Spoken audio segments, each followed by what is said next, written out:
ကျွန်တော်နာမည်လက်ခမျိုးပါကျွန်တော်တို့ basic music theory ကိုဆက်လက်ပြီးဆွေးနွေးတင်ပြတော့မှာဖြစ်ပါတယ် basic music theory ရဲ့ musical element တွေအကြောင်းကိုရခင် video clip တွေမှာလည်းထထဝေဆွေးနွေးတင်ပြတော့ဖြစ်ပါတယ်ကျွန်တော်တို့ဒီတစ်ခါမှာတော့ rhythm time signature တွေပါဆက်ဆက်နေတဲ့ triplet rhythm အကြောင်းတွေကိုတင်ပြဆွေးနွေးတော့မှာဖြစ်ပါတယ်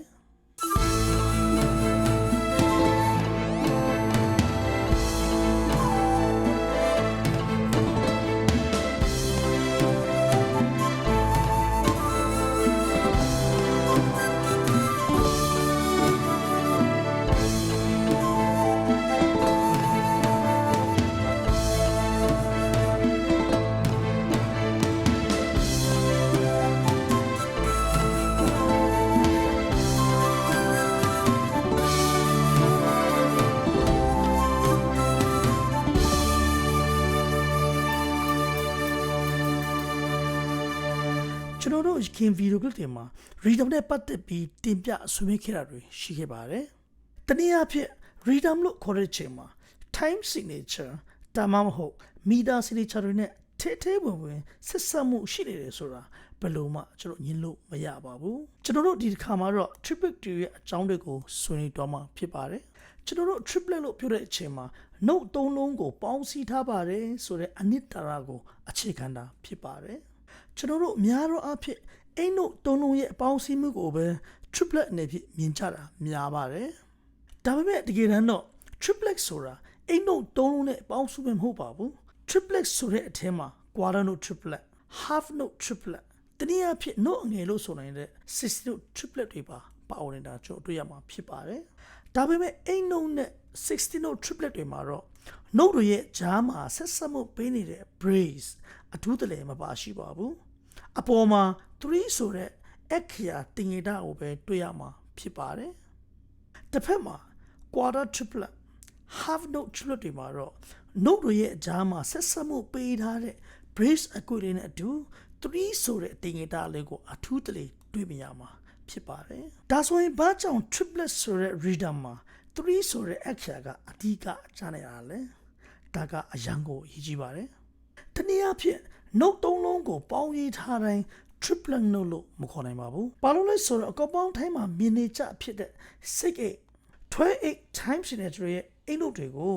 3လုံးစုပေါင်းပြီးရေးကြတာဖြစ်ပါတယ်။ဒါပေမဲ့အဲ့ဒီ note တွေပေါ်မှာ3ဆိုတဲ့တင်ငယ်တာ extra ကိုမတုံထားပါဘူး။ဒါကြောင့်တင်းအဖြစ် triplet လို့ပြောတဲ့အချိန်မှာ simple time signature တွေပဲတွေ့ရမှာဖြစ်ပါတယ်။ simple time မှာ note တွေကိုခြားတဲ့အချိန်မှာတော့ note တစ်ခုနဲ့တစ်ခု simple division တနည်းအားဖြင့်စအခွဲကိပမှာအစင်ခွဲခြားစိတ်ဖြတ်သွားတာတွေ့ရပါတယ်တနည်းအားဖြင့် half note တစ်ခုမှာ quarter note နှစ်ခု quarter note တစ်ခုမှာ8 note နှစ်ခုအဲ့ဒါလိုနဲ့စင်ကဲခွဲခြားစိတ်ဖြတ်သွားတာတွေ့ရပါတယ်8 note သုံးခုကိုပေါင်းရေးထားတိုင်း triplet note လို့တော့မဆိုနိုင်ပါဘူးတနည်းအားဖြင့်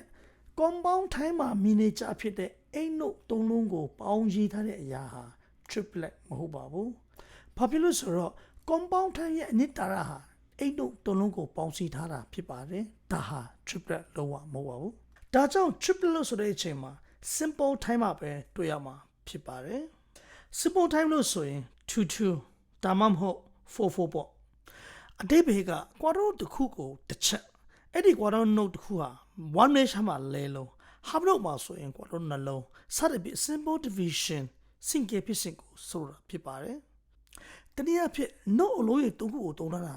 ပုံမှန်စခွဲကိန်းလို့မဆိုနိုင်ပါဘူးပုံမှန်စခွဲကိန်းမှာဆိုရင်တော့ quarter note တစ်ခုမှာအိမ် note နှစ်ခု half note တစ်ခုမှာ quarter note နှစ်ခုစသဖြင့်ကျွန်တော်တွေ့ရမှာဖြစ်ပါတယ်ဒါပေမဲ့ triplet ကိုဆိုတဲ့အချိန်မှာတော့ note နှစ်ခုပဲရှိရမယ်တည့်ရနဲ့ note သုံးခုကို rhythm အညီအမျှ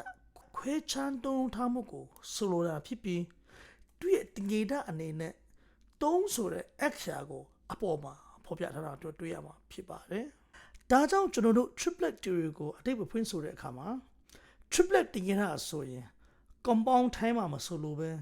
simple time မှာဒါ triplet rhythm ရဲ့အနက်ဖွင့်မှုအကျိုးတက်ရောက်မှာဖြစ်ပါတယ်။ဒါကြောင့်ကျွန်တော်တို့ rhythm 1လို့ဆိုတဲ့အချိန်မှာအဲ့ဒီအထက်မှာ mini note 3ခုပါရှိမှာဖြစ်ပါတယ်။ဥပမာအားဖြင့် 8 note triplet ကိုဆိုမယ်ဆိုရင်1 2 3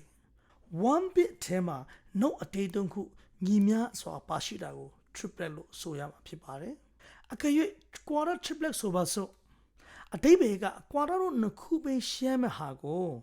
quarter သုံးလုံးအညီအမျှပါရှိနေမှုကို quarter triplet လို့ခေါ်ရမှာဖြစ်ပါတယ်ကျွန်တော်တို့အကယ်၍ half note triplet ကိုကြည့်မယ်ဆိုရင်လည်းသူ့ရဲ့သဘောတရားချင်းကတူညီမှုတွေရှိပါတယ်ဆိုပါစို့4/4ထဲမှာဆိုရင်one measure ထဲမှာ quarter note ၄ခုဒါမှမဟုတ် half note က2ခုပါရှိရမှာဖြစ်ပါတယ်ဒါပေမဲ့ half note triplet လို့ဆိုတဲ့အချိန်မှာတော့ half note 3ခု rhythmic အငြင်းညပါရှိနေမှုကိုဆိုတာဖြစ်ပါတယ်တို့တို့ကြောင့်ကျွန်တော်တို့ triplet လို့ခေါ်တဲ့အချိန်မှာ၎င်းဟာပုံမှန် rhythm ခွဲခြားမှုမဟုတ်ပဲပုံမှန်မဟုတ်တဲ့ rhythmic လို့ဆိုရင်လည်းမမှားပါဘူးဒါကြောင့် triplet ရဲ့တင်ရတာကို symbol တိုင်းမှာပဲတုံမုံထားပြီးသူ့ရဲ့တင်ရတာအနေဖြင့် note 3ခုရဲ့ပေါင်းစပ်မှုအပေါ်မှာ3ဆိုတဲ့တင်ရတာကိုဖော်ပြထားမှာတွေ့ရမှာဖြစ်ပါတယ်ကျွန်တော်တို့ triplet ကိုပိုပြီးပုံပေါ်အောင်လေ့လာကြည့်မယ်ဆိုရင် Beethoven ရဲ့ Moonlight Sonata first movement မှာ 8 note triplet ကိုအကျယ်တဝန်း3လုံးတီးကုန်းထားကိုတွေ့ရမှာဖြစ်ပါတယ်တချီကအစကနေအဆုံးထိဒီ8 note triplet ကိုပဲအကျယ်တဝန်း3လုံးတီးကုန်းထားမှာတွေ့ရမှာဖြစ်ပါတယ်ဒါကြောင့်တွေ့ရတဲ့ rhythm ကိုကြည့်မယ်ဆိုရင်1 2 3 1 2 3 1 2 3 1 2 3ကျွန်တော်ဒီလို1လို့ဆိုတဲ့ချိန်မှာတော့1 bit အထဲမှာ mini 8 note 3လုံး